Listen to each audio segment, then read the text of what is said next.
You're listening to the Vint Podcast, where we bring you interviews and stories from around the world of wine and spirits. From winemakers and critics to sommeliers and master distillers, we'll explore the people and businesses who are instrumental in shaping the future of today's food and drinks culture. Enjoy the show. Hello, and welcome back to another episode of the Vint Podcast. My name is Billy, and for those of you who listen, you may notice Brady is not doing the intro. He is actually in Las Vegas this week and not able to kind of join the recording, and he was also not available for the interview. So you guys get a whole episode of just me, unfortunately for you. Hopefully for you, it is the last. But we have a really exciting episode for you nonetheless. We have an interview with Jermaine Stone, who has a fascinating wine background, was actually a guest that was recommended by my mom months ago, and I never actually followed up with it. You guys will hear the story about that.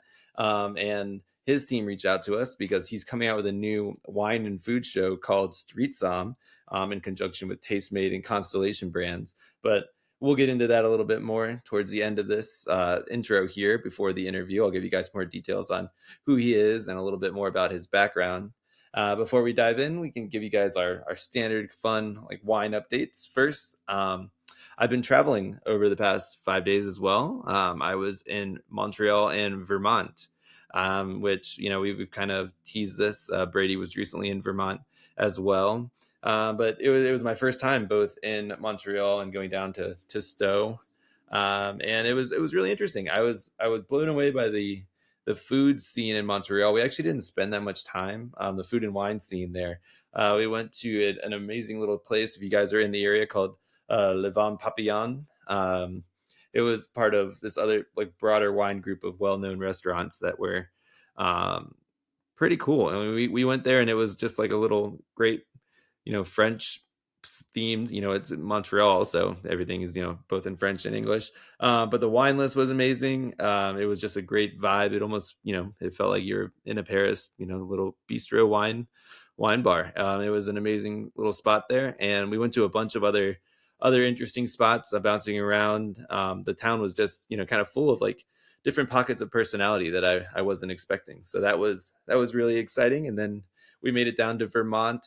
Finally got to try some of our buddy David Keck, Master Sommelier David Keck's wines that he makes down there. Unfortunately, he was traveling and the tasting room wasn't open, but I was able to track some down to try. And again, it was really interesting to kind of see the dynamic offerings of wine, both in restaurants, wine and spirits, actually, wine both locally grown and imported as well throughout Vermont.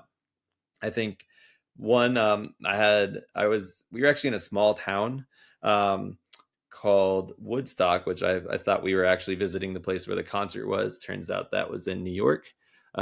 Please don't judge me. Turns out I was the only one who thought Woodstock could have been in Vermont.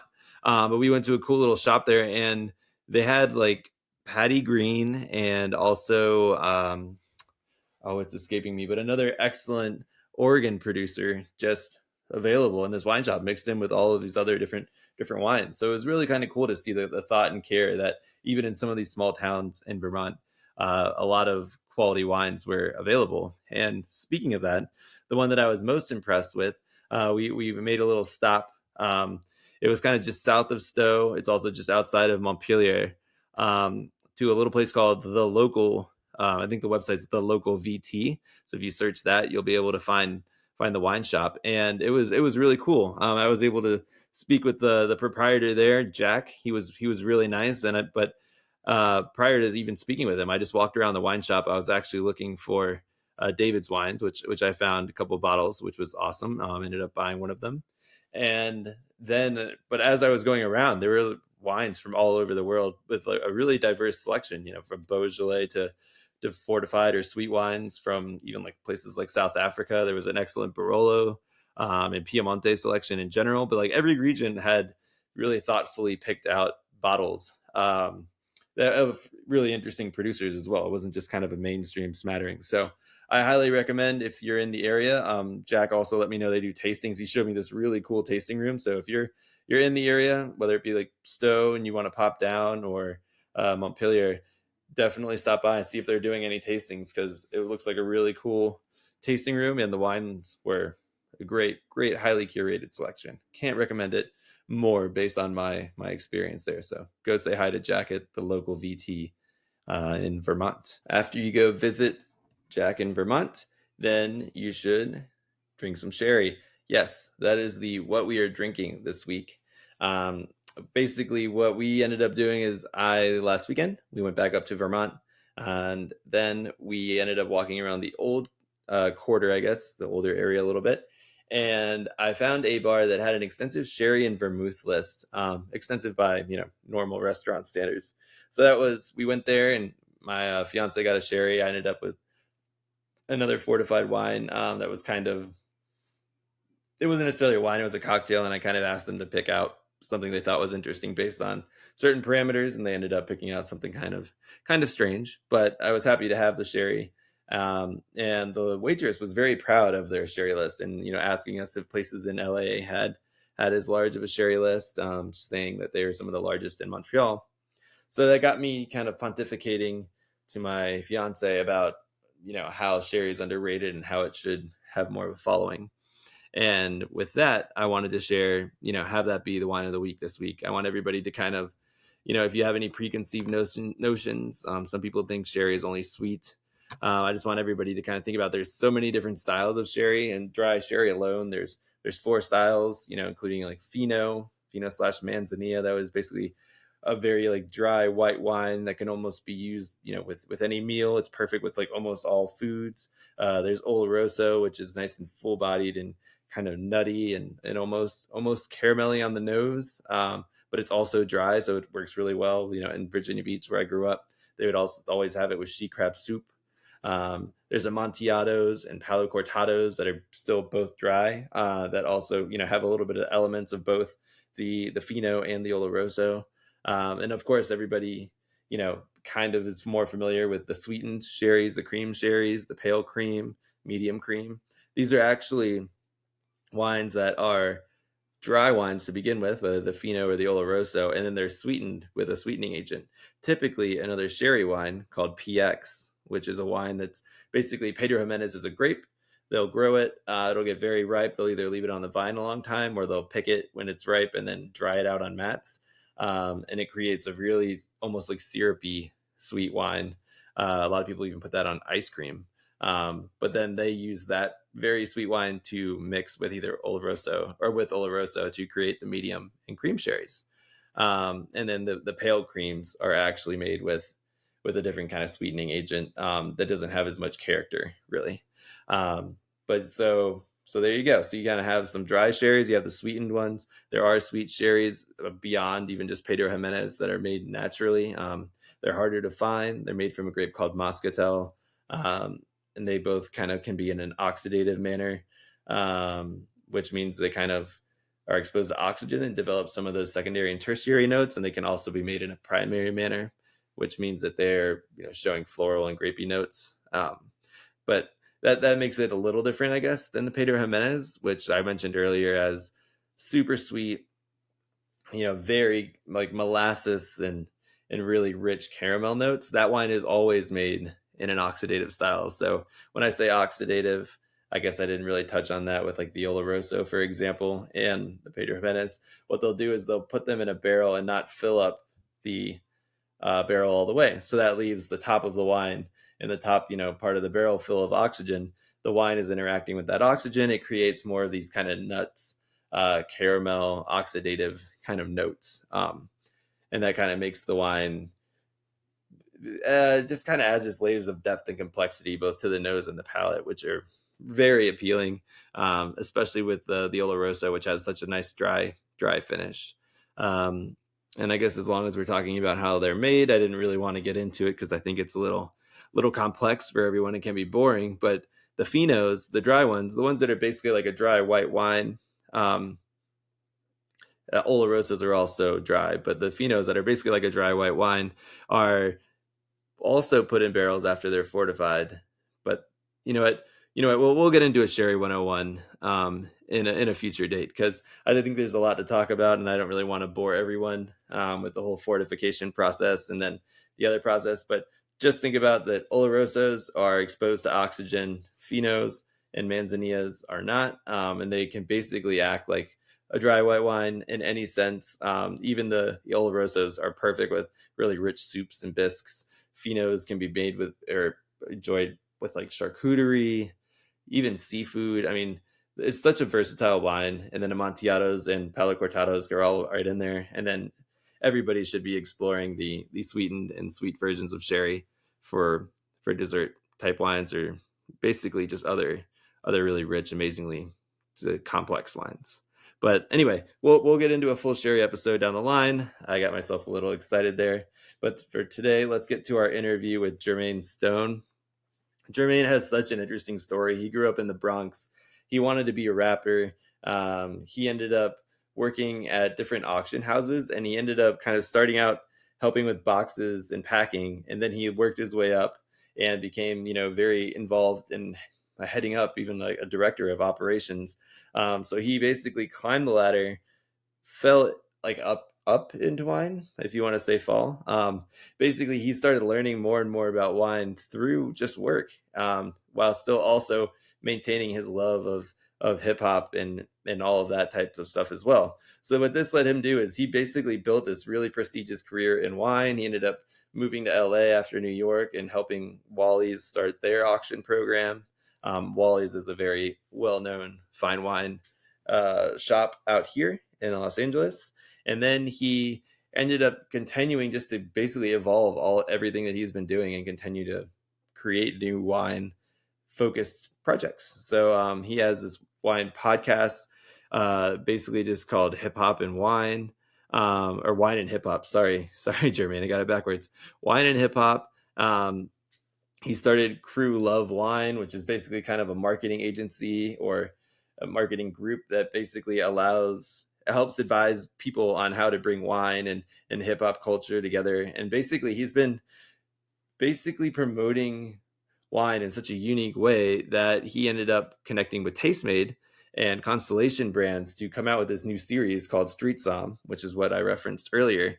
And it's basically him going around the country, interacting with different chefs and people who are really integrated into the food world in different cities, and bringing wine along with him to kind of share along in the journey. So he kind of pairs wines that go well with the food that he's being introduced to, but he's basically helping you see a side of the city that you may not have seen otherwise, through these chefs' eyes, through these chefs' point of view. And I've watched the first 3 episodes of New York and Savannah and San Francisco, and they're really unique. I've seen food shows on all those cities, maybe not Savannah actually, and it was a really interesting take. His personality is infectious, so you can check them out, Street Somm, on either YouTube or the Tastemade website. And I definitely recommend it. The episodes kind of will keep coming out the rest of the season. I can't remember how many episodes there are, but there's 3 out right now, so you can basically kind of catch up a little bit, and then you can be staying tuned for the rest of the episodes. But without further ado, here is Jermaine Stone.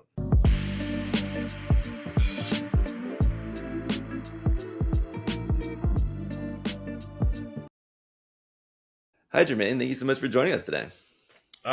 Thank you for having me, man. Pleasure's all mine.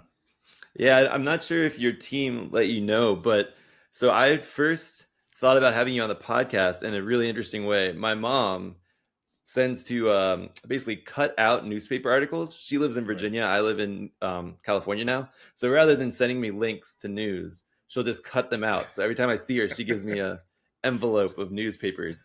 Like current events back in the day, the current events homework. Pretty much. So one day, one of them, she was like, there's this really interesting guy in New York who's like a sommelier and he's doing all this cool stuff. You should read. So it was you, and my mom was like, this guy looks really cool. You should have him on the podcast. So I carried that clipping around for months until your team reached out about coming on. So that's so funny, man. Well, mom knows best. You know what they say. Yeah. So that was crazy. She was very happy to hear that it worked out. So that's awesome, man. Well, cool. Can you, we gave a little bit of a background earlier, but can you kind of just share with everybody kind of like who you are and kind of how you got into, the world of wine and how you started your journey? Yeah, absolutely. Grew up in the Bronx, New York. Definitely a product of my environment. Got into hip hop when I was younger and rapped all throughout my teenage years, right up until I was around college age. And, at the time, my parents were really on me about having a plan B other than just rap. So I said, screw it. I go to school and literally just to shut them up. Honestly, I love my parents, but that is ultimately why I did it. But my dad's the kind of person where if he's paying for school, he's pulling the strings, and I don't really like my strings pulled. So I decided to go to school at night and work during the day. And understanding, I'd written out like a 5-year plan about what I wanted to do and how I was going to do it as my plan B, because if I'm doing something, I am going to do it well. So I did truly write out what my plan was. And it was a cool 5-year plan about, interestingly enough, owning a catering hall. That is originally what I wanted to do. And so I said, in order to do that, okay, I'm going to need to go to business school so I can qualify for a loan. And I'll need I need experience. So let me just find any office job I could find. But, at that time it's tough you can't get an office job without having experience. So I said, screw it.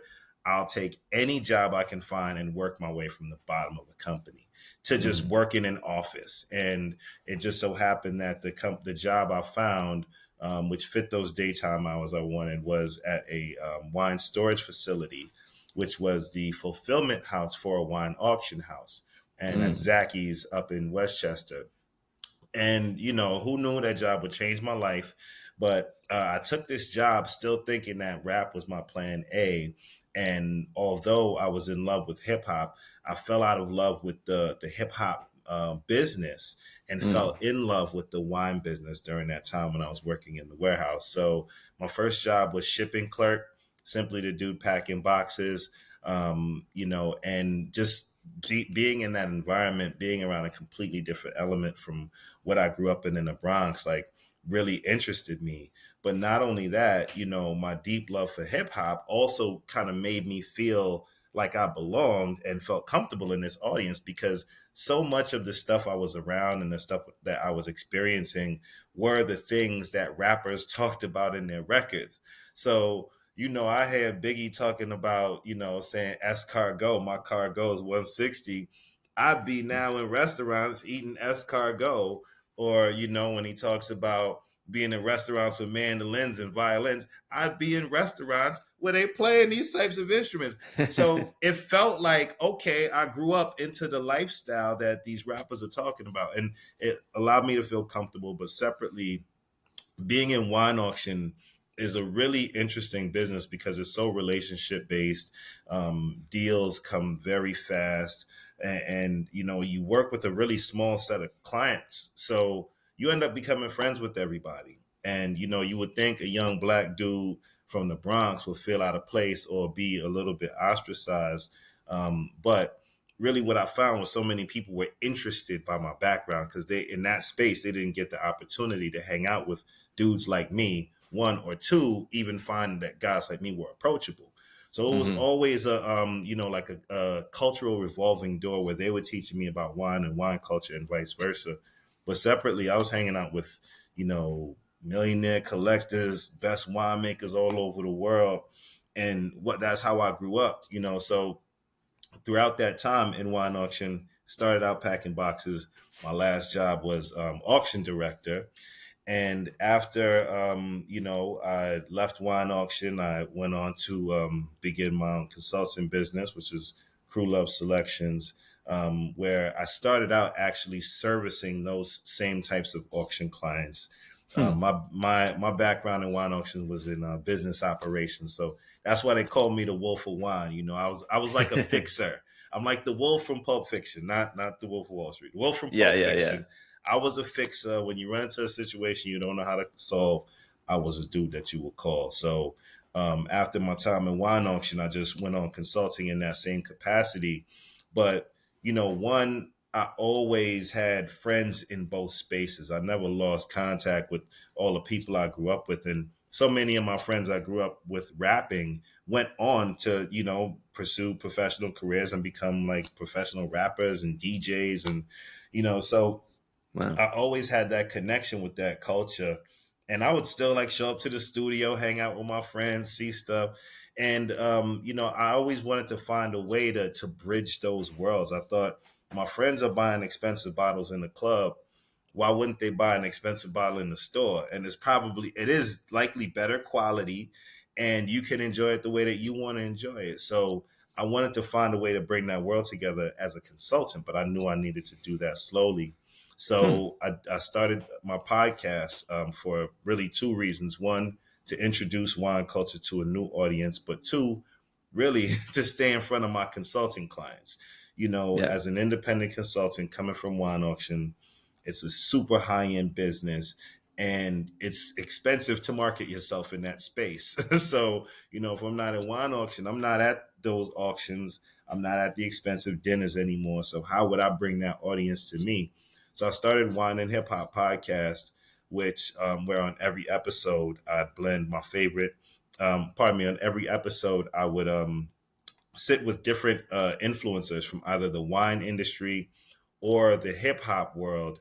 I would have them pick a song or a bottle of wine that was special to them, and I would pick a pairing which we would discuss on the show. So I discuss my reason for the pairing. They discuss their reason why that particular thing was special to them. So every episode we could have an organic conversation about wine and hip hop. And the thing is, I just need to stay in front of my clients' timelines. That was what the podcast was really about. And right. I knew that if I was sitting, because of their relationships with me, I knew that they had some interest in hip hop. And if I was sitting with, Dave East with a bottle of, 90s Bordeaux, they're going to be like, oh, wow, this guy's drinking it. They're going to look at the Bordeaux, but be interested by the fact I'm doing with a rapper. Furthermore, the Dave East fans will see that and like, wow, Dave East is drinking wine, and now begin to feel like they're a part of this. More so people have to see, you can't hit the baskets that you can't see, right. So once you see something being enjoyed in the way that you enjoy it, you'll step in. So that was my start to Wine and Hip Hop Podcast. And it's interesting because I started that to, further my fine wine consulting, but really it's ultimately brought me almost completely out of that. Now I'm 100% doing content and hosting events, and still doing some consulting, but in a much broader capacity. So it's a lot of fun. Nice. Do you think, speaking of content more broadly, do you think platforms with the rise of Instagram and I guess even TikTok to some extent, people are able to see behind the curtain, even with a lot of NBA guys are showing off the bottles that they're drinking at home in a relaxed atmosphere. Do you think that's kind of encouraging some of this as well? Oh, absolutely. Absolutely. When you think about it, wine and food right now really is a cultural currency. It's like the person who knows about the wine, that's the friend you want to invite out to brunch or invite out to dinner.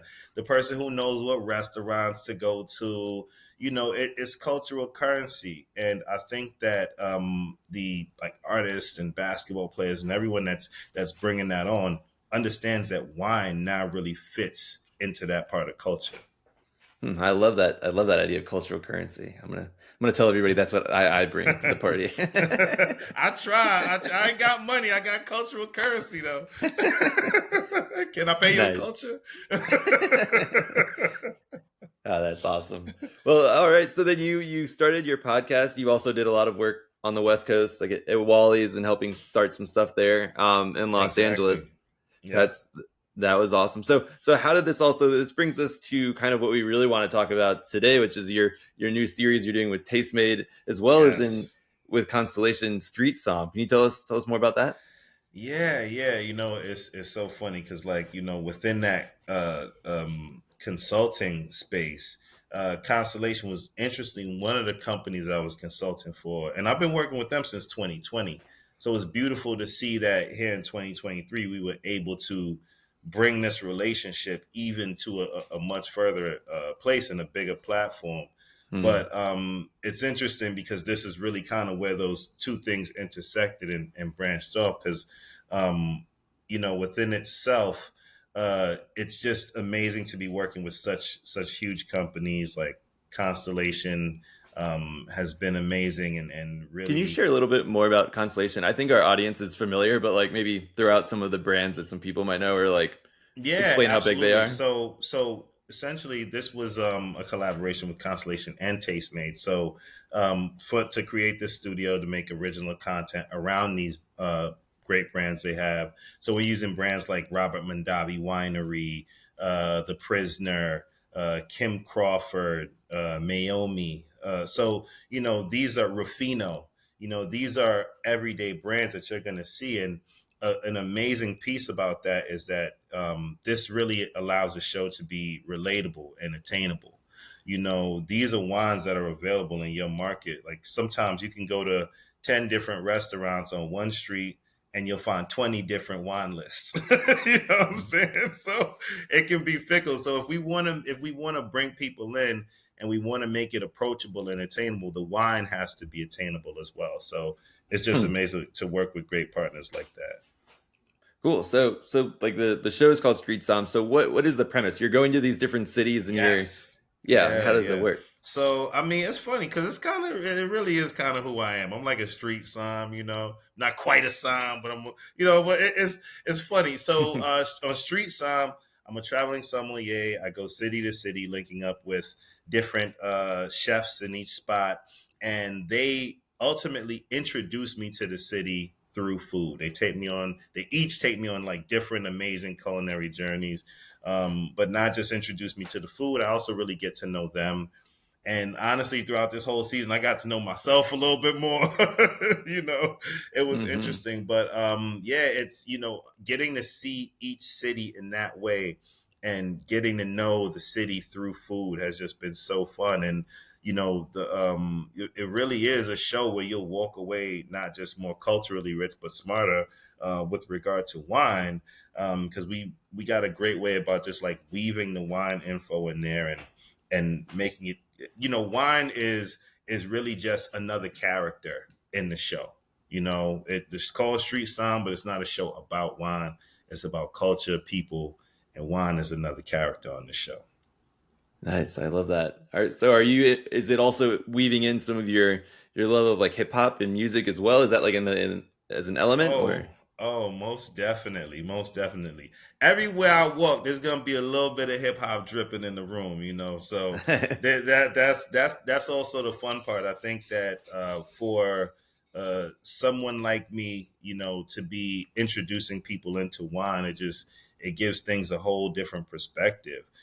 Because hip hop so much is American culture.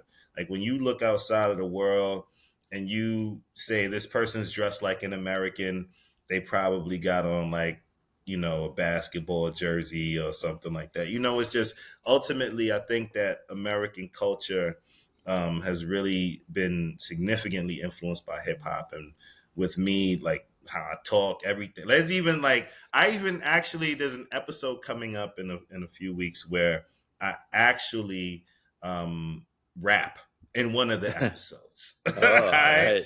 I was actually rapping in the studio. I had Bun B from UGK. We did a Wow. wine pairing in the studio. So hip hop is all over that show.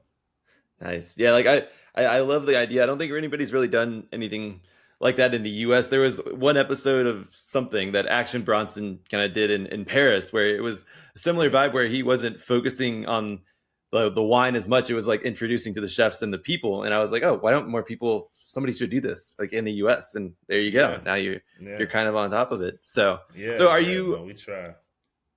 are you going to so yeah, walk us through like a general idea of like an episode. Are you going to like these chefs and like they're sitting down and they're cooking your food and you're like trying to bring wine around, or is it like trying to be like, how would you pair this like weird thing with this cool wine, or Yeah. what's it kind of look like? See, just like me, the wine just kind of shows up. No, really, each episode I get in and I link up with my host, Mm-hmm. and we talk a little bit. They'll usually take me out to a spot, get a little bite to eat, get the palate wet, and then we would just head out.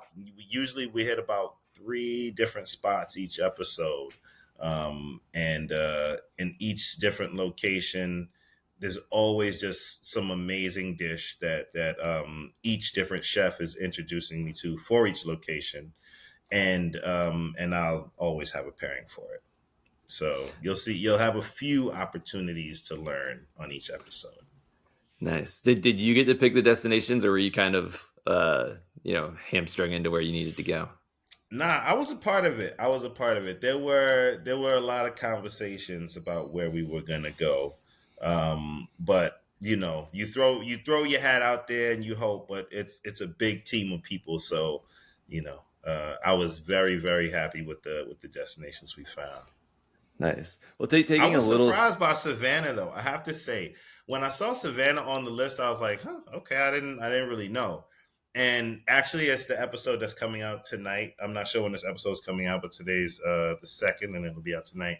But yeah, Savannah was an amazing surprise and one of the best food cities I've been to in my life. Really, I feel like I keep hearing that from different people. Is it more just like the quality or the breadth of the food? Like, what was it that stood out to you the most? You know what it is? It's definitely Southern food. You are in the South, you're getting shrimp and grits, but it's Southern food evolved. Like there's a lot of fusion stuff going on there that derive from classic Southern dishes. So it's just and that's the thing. I did not see that coming. You hear Savannah, Georgia, you think one thing, you think the history. Um, but it's incredibly diverse and the food is a melting pot and super progressive and cool city. So I'm excited for people to watch that episode. Cool. Have you? So this is kind of like taking a step to the side, but I kind of would love to hear more about like some of the mentors that you've had in your life, and then now that you have the podcast and you have a show like this, are you finding yourself mentoring like the next generation of like folks trying to get into wine or trying to figure out a way to learn rather than just kind of falling into it? It's interesting, man. A lot of my mentors, really lived in the wine business. I had so many great people that fostered me along. And my interestingly enough, my brother is not in wine, but he has absolutely and still is my number one consigliere. But he knows nothing about wine, but definitely assists in a lot of my decision making.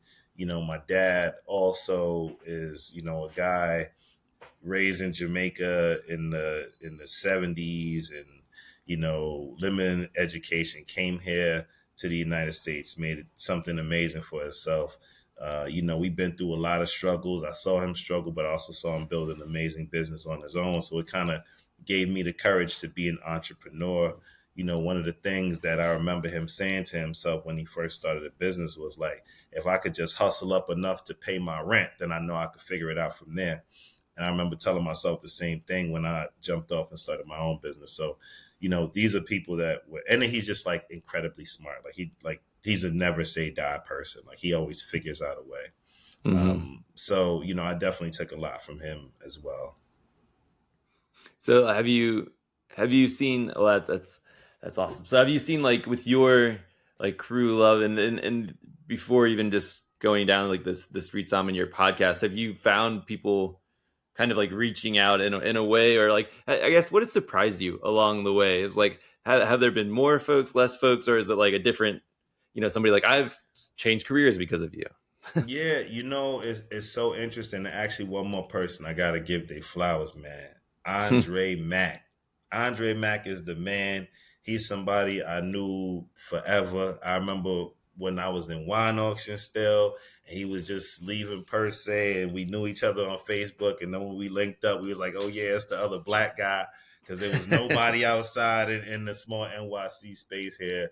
But I remember just him talking to me, coaching me along when I started to do some media stuff. Even like now, I could hit him up 1, 2, 3, and he'll give me advice on different things. But he was someone that was a major inspiration and told me how to move in this side of the business when it was really different.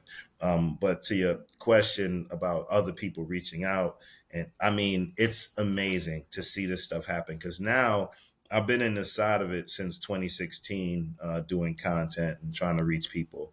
And I've seen people that I've started out in their wine journey. I remember in 2018, I did an Instagram live with Germany for about Riesling. And I was talking about, Riesling's not just one thing, it's different levels of sweetness and did like a wine and hip hop comparison. I said Riesling is Drake because it has so many different styles. You can get sweet Drake, you can get dry Drake, when he talking that stuff. So it was a fun thing. But then a guy reached out to me and he has just continued his journey literally since then. Riesling was what brought him in. And to the point where now here in 2023, I was in Portugal a few months ago and just ran into him. He was out there studying wine and getting into it. This is a guy. So it's amazing to see that I could have created a passion so rich in this person that they would dedicate their vacation and go to another country just for that. And then I'm going to bump into him, so... And everybody's going to Portugal right now for some reason, but the wine's good and it's a fun place. It is a hot destination. Yeah. Where were you in Portugal? I have to ask, just out of curiosity. I was in Porto. Yeah, I was in Porto, man. That was a fun trip. Had a little 2-hour ride up the Douro River. Went through a dam for the first time in my life, which was damn scary, let me tell you. I felt like I was going into Batman's cave. It was so weird. One side closed. It's weird. But yes, if you've never been in a dam, people, I advise it. Nice. Well, I have two things now: the dam, and then also going to the Douro, because I've done the south of Portugal and Madeira, but never Porto. So it's high on my list. So. Yeah, man, Porto was fun. I like it. And the food, whew. Yo, the seafood out there. I had barnacles for the first time. There's meat inside of those? Yo, they look like dinosaur feet. It's so weird, but it is delicious. You pull it. It's like a shrimp. It tastes like shrimps, kind of. It tastes like evolved shrimps. Nice. Well, I'm sure. I mean, a lot of seafood is if you just had to eat with your eyes, you probably wouldn't eat it, but it's always delicious. So. Yeah, no, they are gross to look at, but delicious. Nice.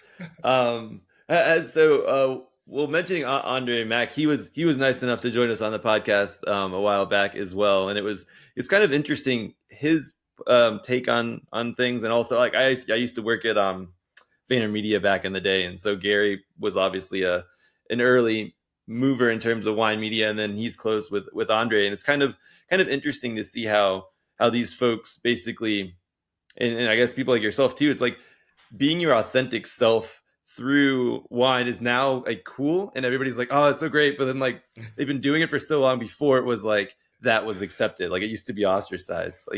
What is it like now with that being the hip thing in wine? It's just everybody loves it. You know what? It's kind of fun. It's kind of fun, because I'll go to wine tasting sometimes, and this is no BS. This has absolutely happened. Camo pants, construction Timbs, hoodie, and it starts out with people kind of looking a little weird, but then by the end of it, and you start talking, people kind of know who you are. It's so fun. I always had fun to change people's minds, but to be able to see people's minds change right there is great. And separately, I mean, who doesn't like to see their haters wrong? That's always a little fun. But at the end of the day, if someone was hating before, the best thing you could do is treat them with grace and bring them along. So that's how I do it. But yeah, it's a lot of fun. Have you? We always have to ask people about the quote unquote natural wine movement and stuff in general, depending on what it is. But I live out here in Los Angeles. There's a bunch of these natural wine bars, and you see such a diverse mix of folks coming in and drinking wine more. And I've seen a lot of them transition onto what quote unquote traditional wines. Have you seen that at all in recent years help kind of expand the wine scene? Most definitely. For positive and negative reasons. I think that, there have been a lot of people that come into natural wine and say oh, I'm going to drink natural wine because it's healthier. And it's just okay, buddy. It's just you gotta, for me, and I was probably a little bit of a slow adapter because of, the side of coming from wine auction, and I fell in love with wine through like old world wines. But I feel like the whole natural wine movement has, because it's such a free, it is a younger audience that brought it in. So it came in with a whole different energy to start. Shout out to my friends out there, West Side Winos. They got that new offhand wine bar.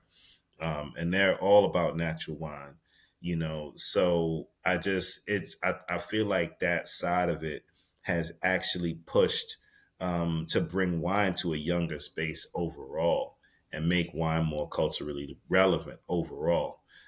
So I'm all for it. Yeah, I it's been really interesting to see from my perspective. I've seen it bringing like almost like a little bit of a bridge to the more older world or traditional styles, because like there will be like the crazy label, bulk natural wine stuff, but then they'll also have like these old world things that people are like, what, this is natural wine? It's like, well, yeah, they've always made it well. Exactly. Exactly. So that was the thing. I felt like there was this kind of like mentality about like, oh, if you drink natural, if you're not drinking natural wine, it's like, like people turn their nose up at people nowadays when they see them eating McDonald's. Like, come on, man, it's fine. But I think that it kind of felt like that a little bit at one point, but it's leveled out. I like to see where wine is now, where people are just looking for something different. I think that people are in a whole different space of exploring new varietals that they've never tried, exploring wines from different areas that they've never tried. So we're in a whole different place now. We're in an exploratory phase of wine. So we should use that to our advantage.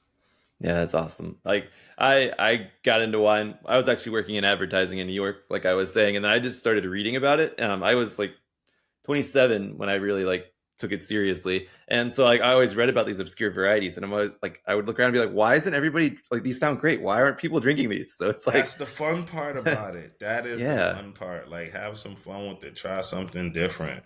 But no, I think that now is the time, and people are coming out of the woodwork trying interesting stuff. Not all of it's good, but look, man, I love to be surprised. There's so many, and honestly, your palate changes over the years too. My palate still changes, still evolving. So I've been drinking now for almost 20 years. So. And that's the funny part. I guess you've experienced this too. When you start interacting with collectors, when their palate changes, it's like, oh, now I have like, hundreds of thousands, if not $1 million of like this one region. It's like, I'm done with that. It's just like, what are you gonna do? Sell it at auction. Hit me up. Yeah. I got people for you. Nice. All right. So circling back a little bit, I guess. Well, Cru. So you started your kind of brand, Cru Luv advising, or I guess consulting. How did that lead you to eventually partnering with Constellation, and like what were you kind of doing with them prior to starting Street Somm? And then I do have to ask, well, again, when we'll get there, Street Somm, like all the cities you go to, because I know they're listed, but I think we should hit on them. Definitely. Well, so with that, I was doing really. I was the guy you call, put it to you that way. The fixer guy. And in that regard, you try to service people in whatever capacity they needed you. Now at the time, I was just Wine Enthusiast 40 under 40. And Constellation does a lot of really cool diversity initiatives within their team, educating the company on new aspects of diversity, teaching people different ways to think, speaking with a lot of things with like sales team, having different ways of approaching wine overall. So I do a lot of talks with them. They had a group called Ascend, which did a really cool thing for Black History Month. And that was when the relationship started. So it went from doing a couple talks at Black History Month to speaking at the national sales meeting, and doing fun like doing fun online activities with the group. So I was actually doing some wine and food pairing things, and showing different ways to look at stuff. So I was just a fun dude that would come around and introduce them to a different side of wine every once in a while. Cool. Has working with, and I'm sure you visited a number of the Constellation producers, and maybe even through like people like André. Have you caught any bug at all to want to try to make wine, or are you just purely on the enjoying and sharing side? You know what, man? I have so much respect for winemakers that I know I couldn't be good. No, I mean, I've done things like help to blend and before and stuff like that, but being a winemaker is hard, and you have to be extremely passionate about it. I remember when I was growing up, I wanted to be a basketball player. And I got on, you couldn't tell me I wasn't going to the NBA. I was that guy, fourth grade, fifth grade, junior high, get to high school, got on the JV team. And about a week in, I was like, I'm not doing this anymore. I'm going to rap because I just hated going to practice. So I realized I didn't love it enough. in life, you have to know you can enjoy something, but if you do not love it enough, just do it for fun. Yeah. I think that's great advice. All right, so on the street Somm, so what are your routes? Yeah, where are all the cities you hit, and give us like a little bit of hit a bunch of fun cities. I was in, of course, we started off in New York, then Savannah, San Francisco, Chicago, Hueston, and Miami. Oh wow! So we really go on a journey. So is there like a specific like wine or I guess set of wines, or like is there a theme I guess for each city, or like how do you like decide on what or is it based on what the chef wants kind of?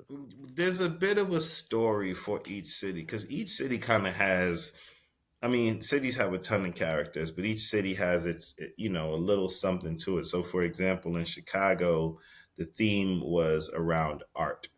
Because there's a very rich artist scene in Chicago, which I actually had no idea about, like prior to filming Street Somm, my only understanding of the Chicago art scene was the museum scene in Ferris and the Bueller. Bean.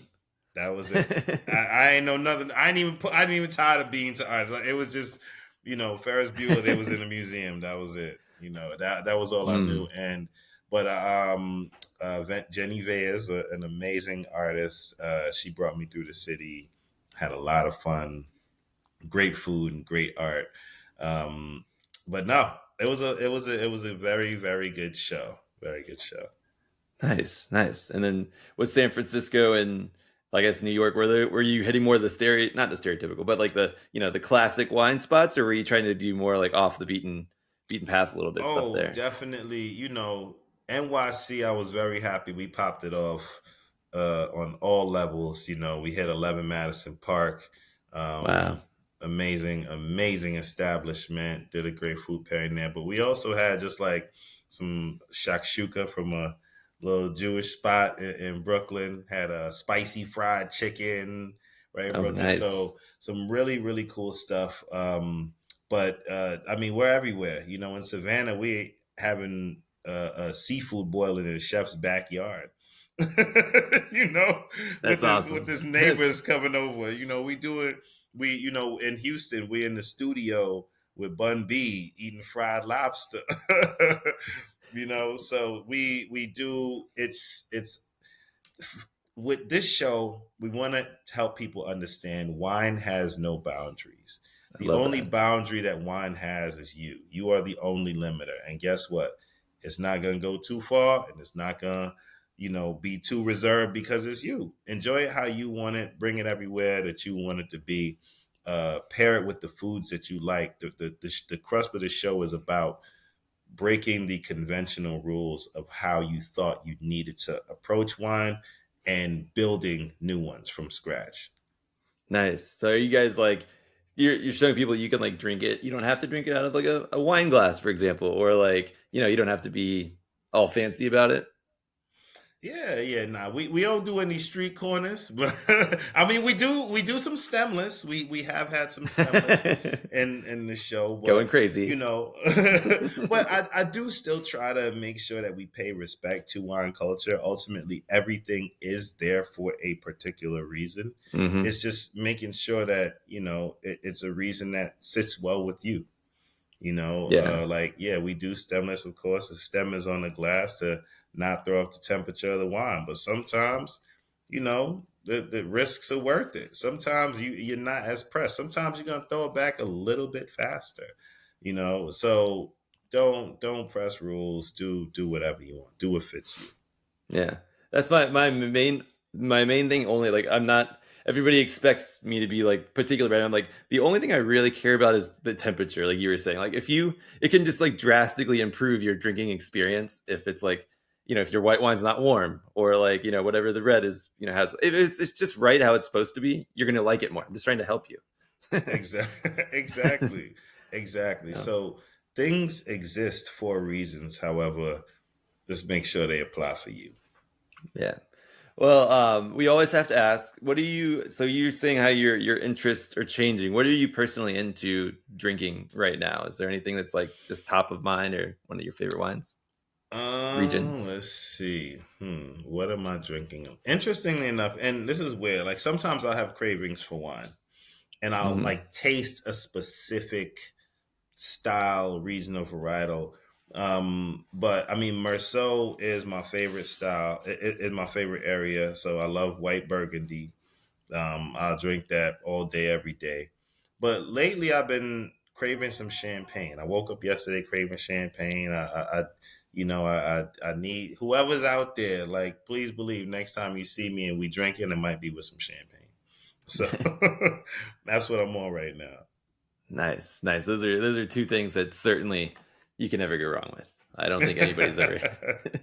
Exactly. Oh yeah.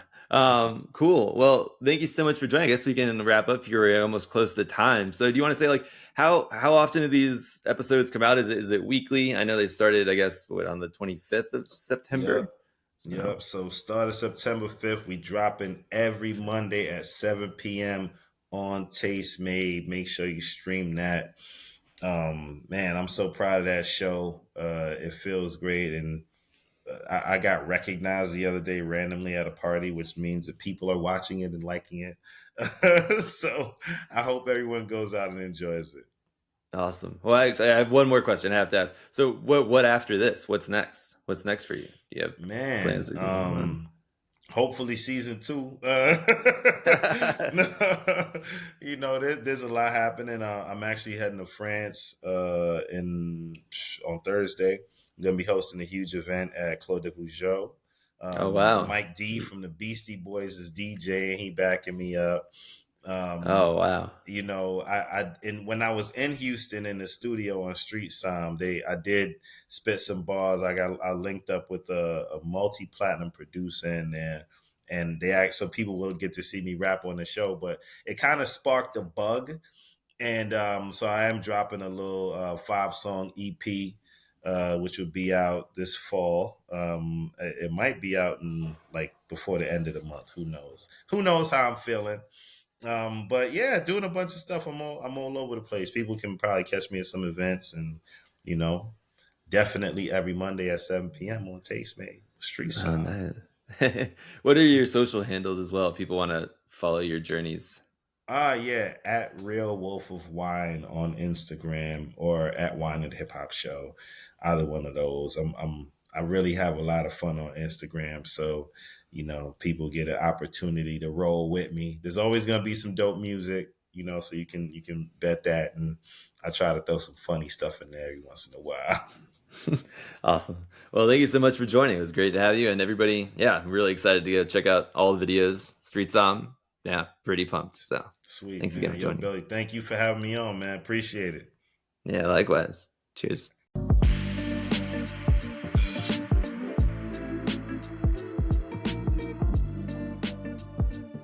All right, that was our interview with Jermaine Stone. Definitely everybody go check out Street Somm. And without further ado, I guess that's the end of this episode. So stay tuned for another interview next week, as well as Brady being back in the virtual studio. I will see everyone next week. Cheers. To check out our current offerings and to sign up for the Vint platform, find us at www.vint.co. That's www.vint.co. For questions, comments, or feedback on the Vint podcast, please email us at support@vint.co. Vint and VV Markets are offering securities pursuant to Regulation A. Our offering circular as amended can be found on the SEC website. Past performance is no guarantee of future results. Investments such as those on the Vint platform are speculative and involve substantial risks to consider before investing. We may provide communication that may contain certain forward-looking statements that are subject to various risks and uncertainties. Information provided in any communications, including this podcast, is not legal, business, or tax advice. All prospective investors should consult a legal, tax, or business advisor concerning the subject matter of any communications and any offering.